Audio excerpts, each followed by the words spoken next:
Shit. Hey man, it's the Juice Report. Look man, I'm not saying, I'm just saying. This show is as real as it gets. Yo, welcome back to my show. You know what it is. It's your boy Jonathan, the Juice Man Presley. You know who I got. I got that dude. I got that guy. That dude. No further ado, Rosie. Say what's up, Rosie. What's good? Feels good to be back. Man, I'm glad to have you back. So, why were you gone? I actually took a mini vacation with my fiance. We actually ended up going to Freeport, Bahamas. Ooh. We was there for a couple of days. Yeah. Tell me about that. Man, it was exciting. We went to an island, a little water park specifically isolated just for pigs, and we got to feed the pigs while we were in the water, apples, and the pigs were swimming and things of that nature. Dope. So you got to see like the world on a different point of view. Yes. Yeah. I also got to see different gas prices from a different point of view. Ooh. Yeah, what's the difference in the prices? So my fiance, she was very smart and brilliant in this sense. She rented a Jeep over there, and no lie, man, we had it was $6.93 per gallon. Wait, say it again. $6.93. $6.93, and we couldn't pump our old gas. They had somebody like a little hustler dude at the gas station. They pump it for you. Right. Damn. That's crazy because we be tripping over that $4.50 down here. Yes. When I got back to the States, I felt like that $4.29 don't look too bad. Not at all. You know what I'm saying? We got to remember what to be grateful for. You know. Yes. That's kind of one of them. This is a nice way to transition into being grateful because I'm about to share this story. And one thing that I'm trying to transition to with this show in particular is the culture, right? Yes. And people don't understand how deep drugs addiction runs inside culture in particular. It doesn't even matter the culture, just period, right? Absolutely. The culture of America in particular, right? Yes. And this is a sports show, so we're going to keep it sports. So with no further ado, let me go ahead and drop this sad clip about this young man who passed away. And this is old news, but I wanted to talk about it because it touched me dearly, and I know me and you talked about it before. So understood. Baltimore Ravens linebacker Jalen Ferguson has died. Police were called to a home in Baltimore late last night and found Ferguson unresponsive. He was treated by medics but never regained consciousness. Baltimore police said there were no signs of trauma and foul play is not suspected at this time. Ferguson was a third-round draft pick in 2019 out of Louisiana Tech. He had a great story, very giving in his community. He spent draft night rescuing people, volunteering after a tornado ripped through his hometown of Ruston, Louisiana. In a statement, the Ravens called him a kind, respectful young man with a big smile and infectious personality. On the field, he was incredible in college, called him Sack Daddy because of his incredible performance on the field. Jalen Ferguson, he was just 26 years old. Leaves behind 3 children under the age of 5. Man, so there's a lot to digest with just that clip, and that's from ESPN. Let me give a shout out to the actually clip I took that from. 26 years old, 3 kids behind. Wow. And it's a lot to take in. You know, I lost my little brother young too, leaving 2 kids behind. Same thing. And the thing, so during the time when this dropped, let me just give some background. So during the time that this clip dropped, they said no foul play. Since then, reports came out on what has happened, and after autopsy and so forth came out, right? So Jalen Ferguson died by the combined effects of fentanyl and cocaine in his system. So it's important for people to understand how real this is in America, not just even in sports, because one out of every seven people ages 18 to 25 battle with substance abuse disorder. That's 14.8% of the population. That's according to America Addiction Centers. That's their statistics. 1 out of 7. Whoa. That is crazy. And I also want to say, I want to send like my deepest regards to the Ferguson family. This is going to be a time of healing. And I also want to say, to the viewers that's listening, if you have any athletes in your family, anybody that's playing professional sports, anybody that's dealing with anything of that magnitude on a pro level, just do your best to reach out to them, see what's going on with them, because you have a lot of athletes out there. They're in great financial position because they work hard to get there, but the mental demons that they face behind the closed doors, it can be some trauma from their childhood, it can be peer pressure, just facing so much peer pressure in terms of, I gotta ball out, I got to make sure I hit these incentives. I got to make sure I get my money to take care of my family, to make sure my family's straight. And that plays a factor in some of these athletes taking drugs because they feel like that's their best way to get through the stress. But in actuality, it can break your body down. And a lot of athletes have met this faith. I'm a living testament of, in high school and actually starting in middle school with being an athlete and trying to like balance taking drugs such as like marijuana and things of that nature, because at that time as a kid I suffered from anxiety, and unfortunately with the African American community, a lot of our coaches believe, when we going through things such as anxiety and depression, you'll be okay, just pray about it, or just take your mind off and focus on something positive. But sometimes that's not always the case. So as a kid, being a former athlete myself, and now I'm a coach, and I'm trying to stir the athletes away from doing things like that and giving them alternatives to make better choices, I thought using that stuff would actually help me cope with some of the things that I was facing, in terms of like school pressure, in terms of trying to perform at a high level, in terms of just trying to deal with everyday life things. So, I can understand in that regard. Oh, absolutely. So there's a lot that you just broke down, right? And a lot that we need to digest real quick. So you're absolutely right. For me, first time I used, and I went to opiates, right? It was like a pain pill. And it was after my father, I found out my father passed away. Mm-hmm. So I dealt with it through trauma, right? Right. And I'm saying this to say, it only takes not that, what? Let me see, I got it right here. It says it takes up to 1 week to get addicted to opiates. So then you have these people that get prescribed pain medicine from playing sports, right? Sure. You get addicted to opioids just through your pain medicine. And then that leads to heroin and so forth. And now I'm not going to sit there and put this on Jalen Ferguson, and that's what happened with him. But we can't sit there and be naive that, 1 out of 7 people aged 18, 25, and you look at the league in general. Look at the NFL league in general, and then you look at talk about the college. We talking about 18, 25. That's college age. Absolutely. Into your beginning, you're like Jalen Ferguson, 26 years old. This is third year into the league. So that's that's the age range we're talking about, and it's important. You talked about how people turn to this towards coping, and I don't think people understand how easy it is to turn towards coping, to deal with whether it's the pressure, whether it's dealing with like loss in family, whether it's to deal with any type of stress. How easy is it to turn there and then get lost there without understanding you're getting lost. Right. And I want to just add on to that. I just want to clarify for our audience that will be listening. I feel like maybe perhaps when it comes to that situation with him, Ferguson consuming drugs, maybe if he would have had those corner of people, that support system, that he can pick up the phone and say, hey, this is what I'm going through right now. Absolutely. Maybe he wouldn't have turned to the drugs or consume the drugs or whatever the feeling is. And that's one of the things that I tell my kids all the time. That's one thing I did not have. I didn't have that. I didn't have the big brother. Now I'm not going to say necessarily my big brother.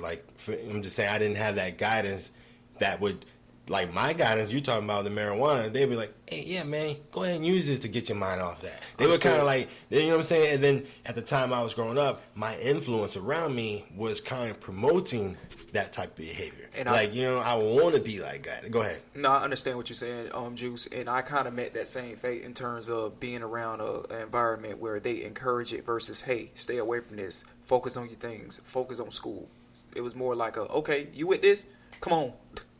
Absolutely. And it's sad that this young man left behind 3 young ones, and that's another family without their father. That's going to be tough, and it's just tough in the world without that already. I agree with you, and I hopefully his kids can find some type of outlet or have some type of foundation built around them where they can cope through this, because this is something that they're going to have to face now their father is gone. Absolutely. And we're going to close with this topic like this. Just so y'all know, the reason they call him Sack Daddy is because he actually holds the FBS record for career sacks with 45. Ooh. He actually beat out Terrell Suggs, 44, out of Arizona State. Cool. Terrell Suggs was a bad boy, especially for the Ravens. Yeah, so, you're gonna be missed, Ferguson, Jalen Ferguson, and condolences to your family, loved ones, and so forth. And speaking of being missed, let's keep the momentum being missed. As you see, I got my Lakers hat on, right? Okay. It's for a purpose. Oh, okay. So you miss. I don't know if you missed it because you was on vacation, but while you was on vacation in the Bahamas, right? Jeannie Buss sent out this tweet heard around the world. Did you hear about the tweet? I heard about the tweet. All right. So I will put the tweet up there for my viewers to listen, but seeing how this is a radio show, for you to see it, but you can't. So I'm going to read it out to you, all right? This tweet by Mrs. Jeannie Buss, all right? Mm-hmm. I miss KB. You know what KB is, right? Kobe Bean Bryant. Yes, sir. I miss KB. He will understand and explain everything that I'm not allowed to. Honestly, he was the greatest Laker ever.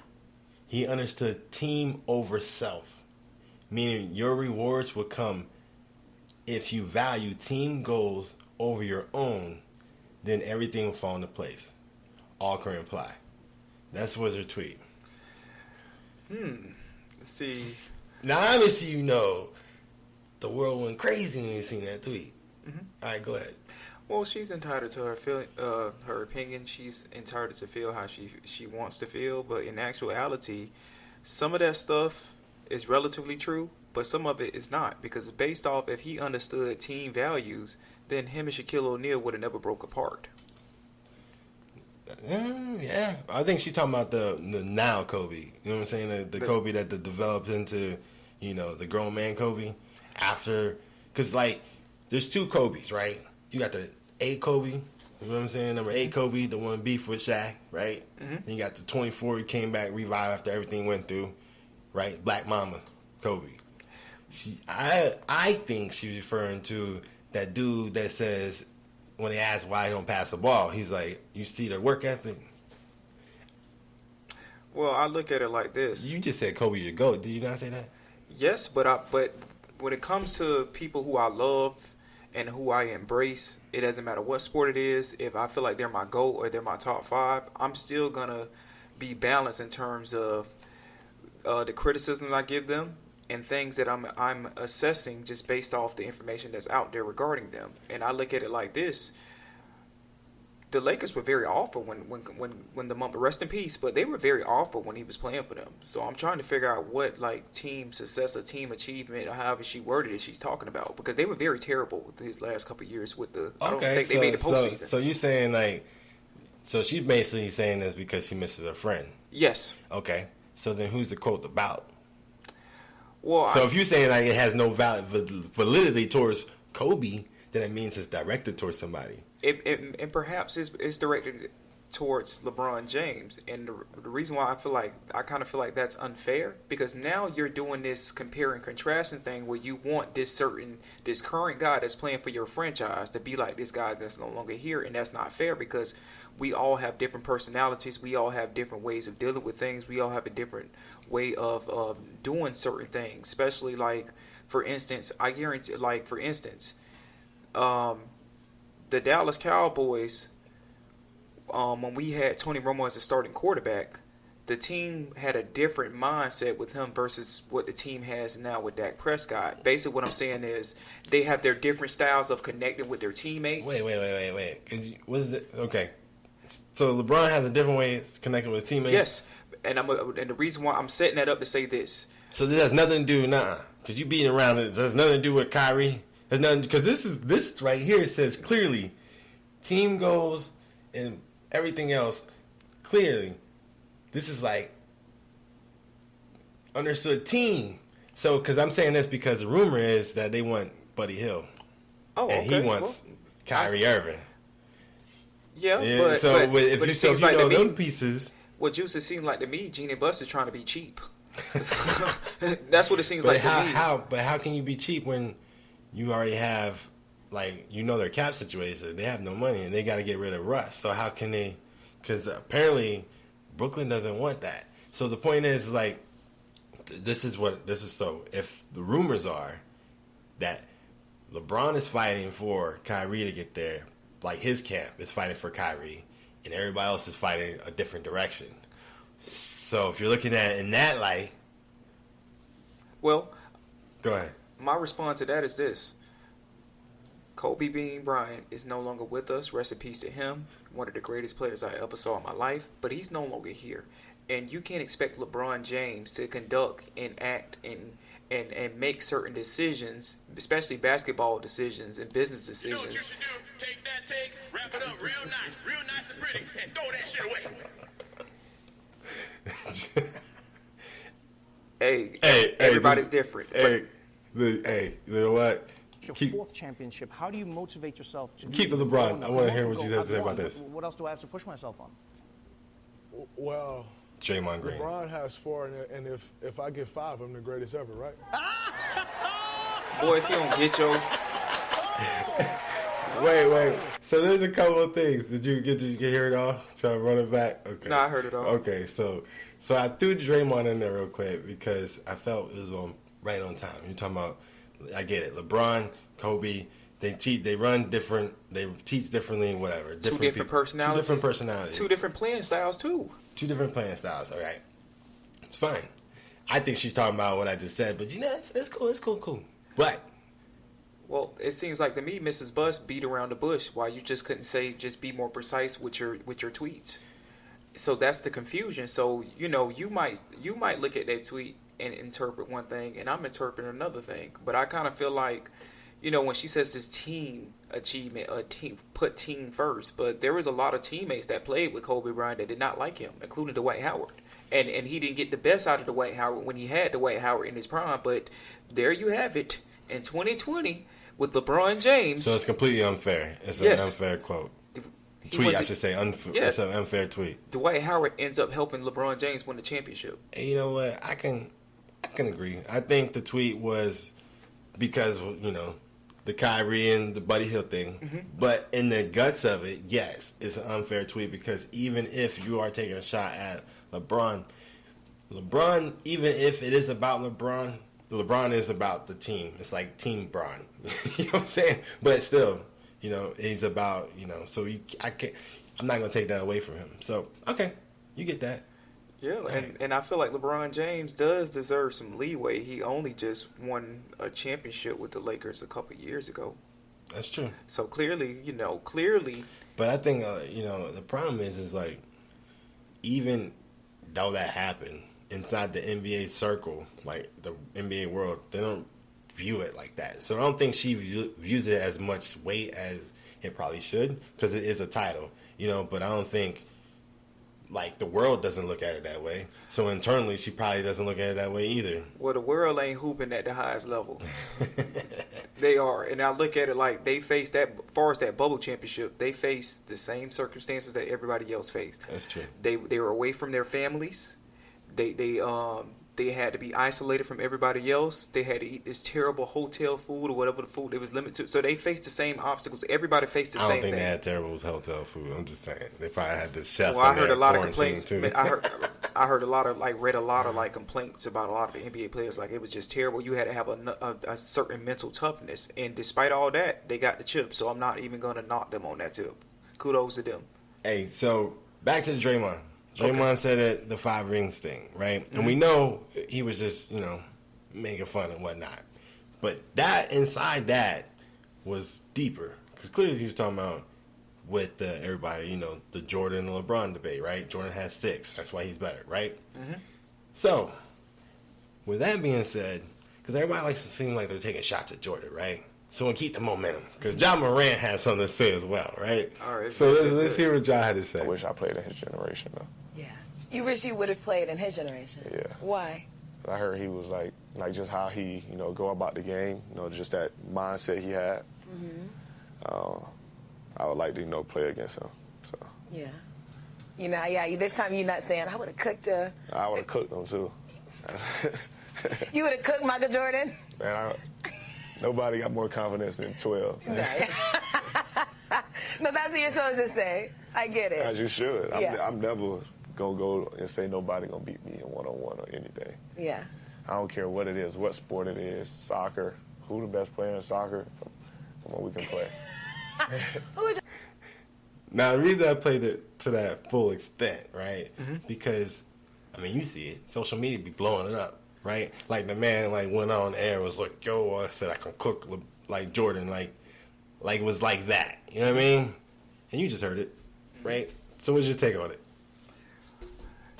Morant is entitled to feel how he wants to feel. He's supposed to be fast, too, though. No, yes. The boy quick. He's supposed to be confident. And in order to be a pro athlete, or just an athlete in general, you gotta have a sense of confidence that you can you can run through a brick wall and take on whoever. So hey, that's what I get. John's like what, 6'2"? Something like 6'2", 6'3"? He's up in that ballpark, yes. Yeah. So I'm like, cause I'm thinking, cause like you know I'm 36, so I was able to see Jordan, right? But I didn't get to see like the young Jordan, right? I got to see realistically see Jordan like 92 on, right? I would say even then. Not really, because I'm like 7, 8. So let's say actually when he came back, right? So I seen him retire. Let's be realistically. My eyes got to realistically watch the man. You know what I'm saying? As a person that can comprehend basketball at a level, right? So when he came back wearing number 45, right? So let's say that. So as a person that got to see, because Jordan's not my GOAT. I mean, I think, Jordan, my GOAT is Iverson.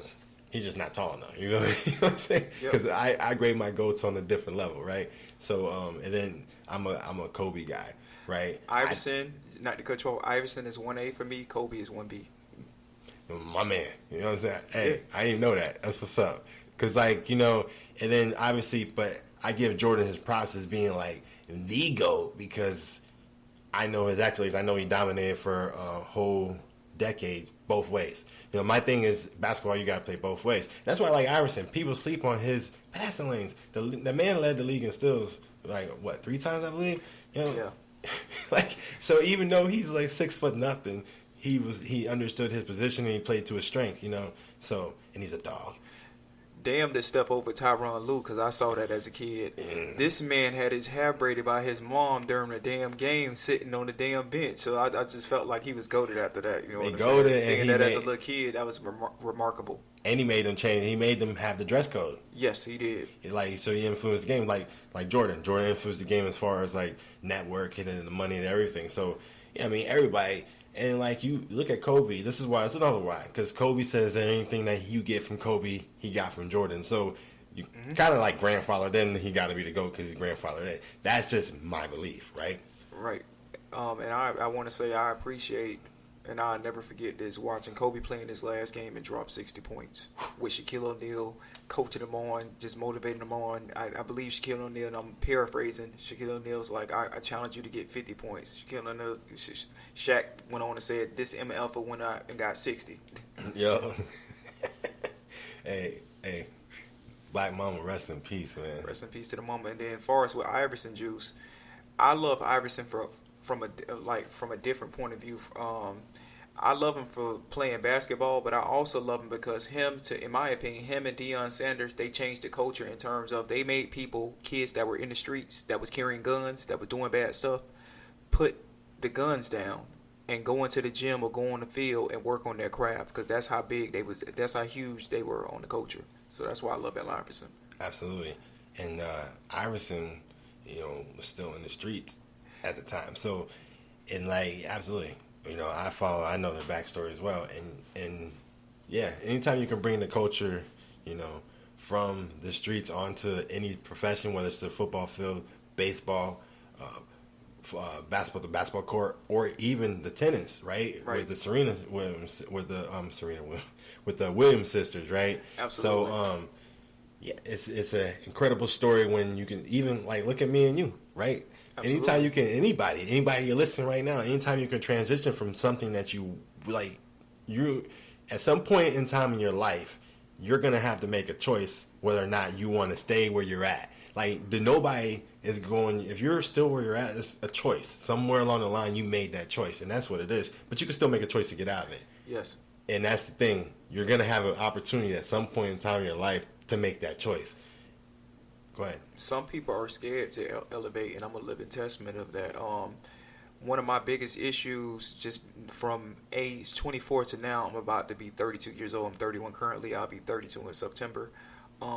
A big issue I had was, instead of elevating and moving on to the next level of my life, I was afraid of what my peers was going to think. So the guys that I grew up with, guys who had the same opportunity I had, I felt like if I moved up, I'm kind of leaving them behind and I'm not on their level. But I actually, now I'm a father. Now I look at the world from a different lens. I came to the realization it's a special thing to elevate and go to another level. And I dealt with that a lot. Oh, man. Because one of my biggest character defects is people pleasing, right? And then making sure, like, I don't leave somebody behind. So I'm like, to a fault, I overgive, right? Or I overcare, or I care too much. Right. And you're absolutely right. It took me a while. I wouldn't even say, because I'm a father of 3, right? You have 1, correct? Yes, sir. Just 1. It took me to my last one, my daughter, to me to realize that it's only about my family, right? As opposed to, it's not about no shade on my people, right? It's just like at some point in time, we grown. We got to be able to take care of our own and then be an example, right? Because you can't lead a horse to water. I mean, you can lead a horse to water, but you can't make him drink. I said that backwards. You can lead a horse to water, but you can't make him drink, right? I got what you said the first time. Yeah. I'm just, however you worded it, I understood what you said. But you know what I'm saying? So it's like, at some point in time, you have to just be the example. And that's why, when I went through my situation, right, some people don't know, but I had open heart surgery, and that's what started my whole process of me going back to school. What started that, though, was I had a person come in and read this poem. It's called The Dash, right? And I'm going to translate this to what we were just talking about. And the dash is basically when you die, you have the day you're born, and the day you die, you have a dash, right? What does that dash represent? And at that point in time, I was just like, yo, I need my dash to represent more than what it's representing right now. And then that right there, that started me on the path, which is where I'm going now, because it's like, I need my dash to represent more, because if my kids look at my tombstone, they will look at that dash and be like, my father represented this, this, and this, and this. Absolutely. So. I understand that. Yeah. I can relate to that. Yeah. So with that being said, we're going to transition to, we're going to play the game. Yeah. This game has only got a little bit on. We're going to do some KD thoughts, but we ain't got time for the KD thoughts. Like, everybody probably tired of the KD thoughts. Where KD going? Miami. But you know what? Like I told you, go ahead. You want to say something real quick? I believe last week I said if KD ends up in Miami for a little side hustle, guys, ladies and gentlemen and viewers that's listening, I do Lyft and Uber as a side hustle. If KD ends up in Miami, I will personally come pick him up from the airport and take him to the nearest barbershop, because he only be walking around Southeast with them BBs in his head. But that's another story for another day. Yeah, he got to get that clean edge, man. He got to represent the 305 the right way. Absolutely. Then we're going to see Uncle Luke for a little bit too. Hey, Uncle Luke probably be already ready for him with the red carpet and the whole nine. Are you ready for the game? Yes, sir. All right, so we go in this version of Won't you come sip some of this juice? Yes, sir. This version of Sipping and Juice is just about the NBA, all right? And this isn't, so the first time we did this show, we had a whole show on it to kind of introduce the topic. But this isn't this, all right? We got 6 NBA teams, all right? You want to sip, chug, whatnot. I got you. Ooh, I got you right now. You ready? Bet. All right, these are for the new, from the free agency, the new signing and so forth, right? Let's start with the big one, Minnesota, Gobert and Cat, right? Cat. Will they make it past the second round? Will they make it to the second round? Sip, chug, throw that shit away. Sip. Sip. I can see them squeezing and crawling to the second round. So I was like, if you got Cat at the 4, sure, and you got Edwards at the 2 or something, right? That means you got Russell at the 1, right? And who be at the 3? Who's the? They got the. But I'm looking at even with them 4, right? Who matches up with that? Like, I mean, because there's only certain teams that can make them run, right? Yes. And then at the end of the day, because I was listening, and it was like, man, you know what? Because when you go small teams got to drive to the lane, but you got Gobert right there. Yes. So and Gobert, like people don't go to the lane with him there. Absolutely. So you only got what? You got Golden State shooting team. Right. You got what? Clippers. Clippers probably you can put the Clippers in there if they're healthy. I was just saying all these people are if they're healthy. It's a big if. The big if. So if they're healthy, well, who else? Denver. Perhaps. You think so? You think Denver gets them in trouble? Because I mean Denver long, but I mean Jokic's taking on 2 of them boys. We will have to see how they gel first. I'm just thinking about the matchups. Then let's keep it going. Then you got the Suns. They're probably going to lose Ayton. We'll see what they do down there. But Suns is one of the teams I think might take a huge fall from where they're at right now. I can see if that. They lose Ayton. If they lose Ayton and don't get KD, I can see that. I can see them like maybe play in. And that's a huge drop. All right, so let's keep it moving. Clippers, LA Clippers, Kawhi Leonard, PG-13, John Wall. I was about to say Paul Wall. John Wall. Kawhi Leonard, PG-13, John Wall. Finals appearance. Sip it, chug it, throw that bitch away. Throw that bitch away. Oh, wow. Oh, break that down. Is it health? Let's say they're healthy. Health is one. No, let's say they're healthy. This is a healthy. They're healthy. They're all there in the playoffs healthy. Well, I still want to throw that bitch away. Because I look at it like John Wall is like ball dominant. And I never really, I'm going to be honest with you, after the PG-13 injury in Indiana, I never saw him as the same. I felt like he lost just a step of explosiveness, and I don't like his ability to close games in crunch time. Like he had like 2 years in a damn row and took Miami to 2 Game 7s back-to-back years, and he couldn't seal the deal. So I just don't see anything. There's no evidence to me to support that he can go out there and be a big-time player to help out Kawhi. And then as far as John Wall, I've never seen him in big-game situations either. So that's what it is. Besides Kawhi is the only one that has been in big-game situations, winning the championship with San Antonio, winning the championship with Toronto. So who you got right now out the West? That is yet to be seen. I'm going to reserve my judgment because I know it's going to be different acquisitions this year. But as of right now, it's Golden State's. What Roosevelt forgot to tell you guys that he's running for office this November, so he's getting his political spin on the. All right, man, let's keep it moving. Dallas Mavericks, Luka, Christian Wood, Tim Hardaway Jr. Will they make it to the finals? That's all they got left. The Western Conference Finals. Juice, let's throw that shit away. He said, "Throw that." Throw that shit away. So last year was a fluke. Yes. They need who they need. They need somebody else. Juice, anybody can win the lottery. All right. Atlanta Falcons, Atlanta Hawks. Trae Young, DeAndre Murray. You like Murray? Yeah, he's all right. John Conn, he said, all right, so you are going to throw this one away. So they need to get to obviously make it out of the second round. I'm not going to say Eastern Conference because I think the last time they made it there was some weird things going on right there in that season. So, but they didn't make it too far. They make it past the first round this year. So do you think they make it to the second round this season with the addition? Sip it, yes. Strong out of the East. Right now you got Boston, solid. Brogdon, solid. Then you still got the Bucks coming back. You got the Nets chaos going on. Then you got Miami. Miami losing Tucker is huge.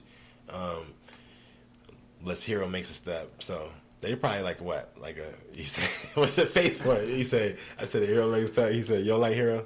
You're not a type of Hero fan?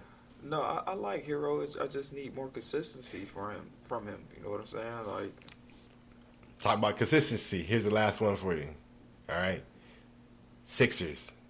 Embiid, Tucker, Maxey, Harden, Tobias Harris. That's a pretty solid starting 5 right there. Mm-hmm. Well, they make it to the Eastern Conference Finals. Sip it, chug it, throw that bitch away. Throw that bitch away. Ew, you don't believe it? You're not a believer in Harden? No. This is what he said. Do me a favor, please. Get out of here. Bad. Get out of here, man. Shit, I'm saying. Get out of here with that shit. He said, "Get out of here with that." All right, man. All right, real quick before we go into our last topic, all right? Do you know Matthew Berry is leaving ESPN? That I did not know. Matthew Berry, this is his last week at ESPN. Matthew Berry, Mr. ESPN Fantasy Football, is leaving ESPN. Okay, I'm a Fox Sports 1 man myself. I watch that channel more. But I'm just saying, I'm fantasy football. I was just saying, by the way, I'm a commissioner of like 4 different leagues. And if you guys are interested in joining my FanDuel league, it's a $100 buy-in, right? Not for me, you pay for the FanDuel. But you get paid out every single week, and there's a grand prize at the end. Whoever wins the most, just so you know, comment in this comment. Let me know. Hit me up, PM, whatever you got to do. I got you. I'll send you an invite. Real inquiries only. Right? Ready for the last one? Yeah. You play fantasy football? No, I don't play fantasy. Oh, you got to get your butt over there, man. I got FanDuel, ESPN. I got everything, man. Let me go. I'm the best commissioner out there. Brittany Griner's coach says the star's detention isn't getting as much attention as it should. She says if LeBron James, for example, were held abroad, it would be treated much differently. If it was LeBron, he'd be home, right? Yeah. It does. It's a statement about the value of women. It's a statement about the value of a black person. It's a statement about the value of a gay person. All of those things, and we know it, and so that's what hurts a little more. All right, let's talk about that with Kim. Yes, let's talk about this with Rosie now. So there's a lot to go in here, but real quick before we talk about this, so I was snooping around for this quote, right? And as I was going through looking for this quote, did you know the quote starts with Tom Brady? Do you know that?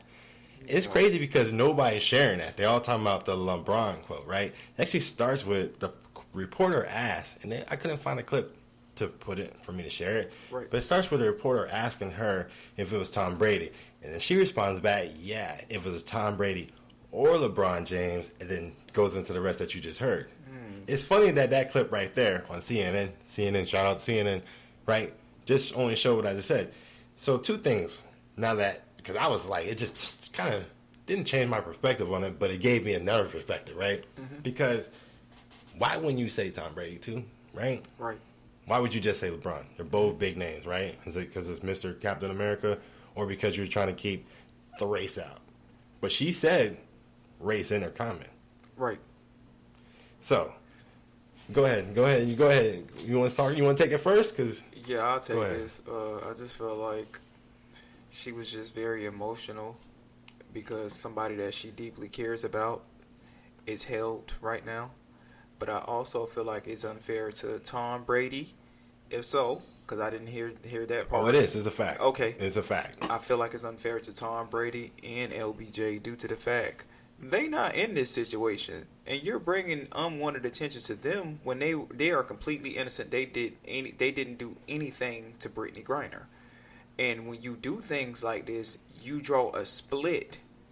You actually draw a split with certain people, certain ethnic backgrounds, you name it, because now you have this thing where you have a lot of people. You might have a lot of people that you offend that might feel like, okay, well, you making it about that.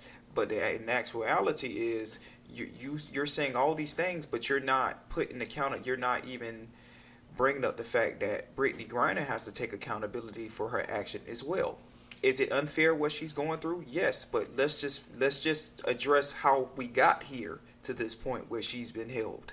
That's it. All right, couple things.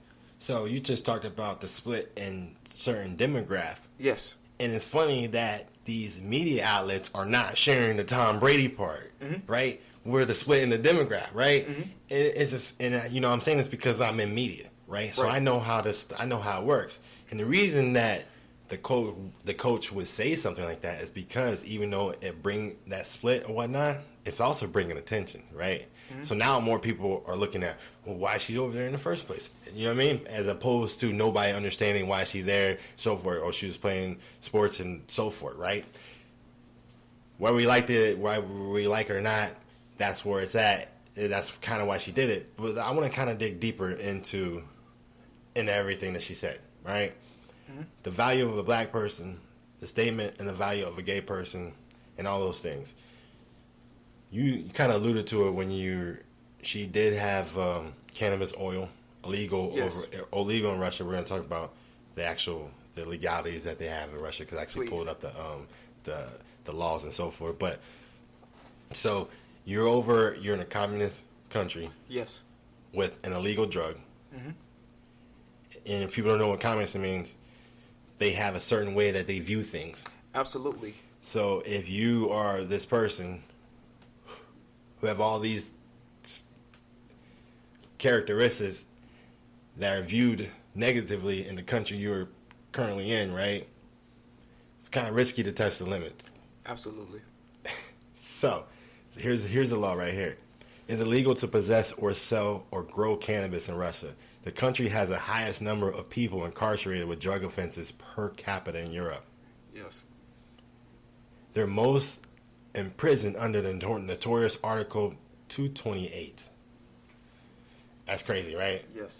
And that's just a start. So, but here's another. This is what I found kind of crazy about it. Is the amount that she has, the incarceration time, is only up to 6 months. Right? Max. Right? So, I'm saying all to say, because the difference if it was LeBron James or Tom Brady, right, is the bargaining tool. You know why she's there, right? Because let's get to the point. Did you know why? So Brittany Griner right now remains detained in Russia, right? Russian media claims that there's talking quietly underway to trade for notorious Russian arms dealers that was serving a 25-year prison sentence in the U.S. currently right now. So you have Brittany Griner in negotiation to trade as a prisoner because now you have a high profile. They know who she is, whether they plan it or not. We're not getting into that, right? Because I'm not a detective, but that's where I'm at with it. Well, just to piggyback off the quote from her Vanguard. Okay. Vanguard. Yes. Okay. I think I said that right. If she would have did her homework, because she was basically trying to make it about race and gender and preference, sexual preference or orientation, however you want to word it. I can go on record by saying this, and please, viewers, you can go do the research yourself. In 2020, American Caucasian male was actually held in Russia for something as well. So I'm just pointing out that he wasn't a female, he wasn't gay, but he was held over there for certain reasons because I believe he broke the law. He did something in that regard as well. So I'm just letting you know she's not the first from the U.S. to actually get held over there. Do you know if he was exchanged for, or how that was released, or is he still? Well, if I'm not mistaken, it took him 2 years to actually get out. It took him 2 years to get out, and he wasn't no basketball player. I believe he served in the service or something along those lines that I was watching. People are, she had cannabis oil, and that's what people use to. It's marijuana, right? Mm-hmm. It's marijuana people use. So you just talked about athletes use it all the time, yes, and it's legal for athletes to use it in America, right? So. I'm not gonna sit there and she plead guilty to it, so we can say that she obviously had it, right? She was aware that she had it, right? She pleaded guilty to it. Right. We're gonna go by the assumptions of what the report says. Okay. So if you know this, right, why are you trying to smuggle it? Absolutely. Like I said before, I'm not you live there though, man. I see what you're saying, and I'm with you. My only thing is, and I'm not saying what they're doing to her making her a pawn is not right. What I'm saying is it has to be some level of accountability on her part as well. And awareness. She's not awareness as well. She's not a 12-year-old. She's not a person that you have to read her laws or handle certain things for her. That was like basic common sense that you couldn't do that. Yeah, absolutely. And you know what? It's very much. I mean. I'm not gonna be naive enough to sit there and think during the time of war, because this all happened when she was when the Ukraine and Russia start happening, right? it's not crazy to think that here you are, this athlete that plays overseas, and now she is traveling back over, or somebody did plant somebody in there to use her as a pawn. It's not crazy to think that whatsoever, right? It's not crazy to think that whatsoever.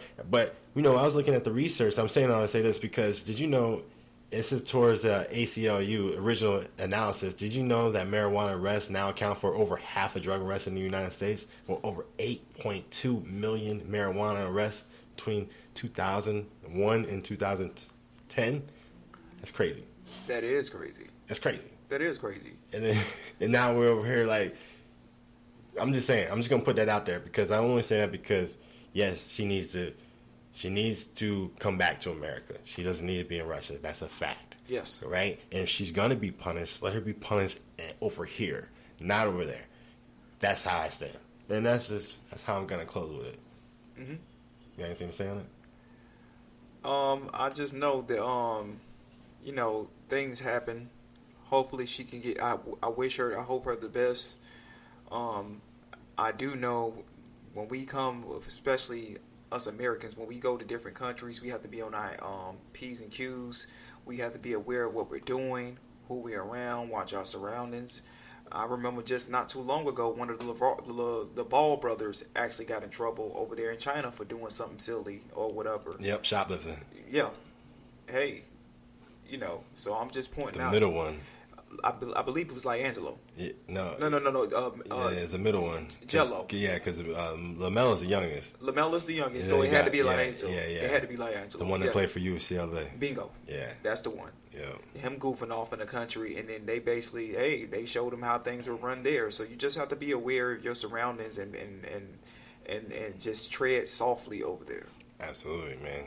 And you know what? We're gonna pray for her to have a quick return. We definitely not wishing that whatsoever, but we're also on that accountability tip too. Bingo. You gotta be accountable for I'm all for that. Yeah, you gotta be accountable for your action. As a person a convicted felon, I'm gonna put that out there. Yeah, reformed, accountable for my actions. With all that being said, another show in the books. Yes, sir. Hey, man, great to have you. Great to be on the show. We out, man.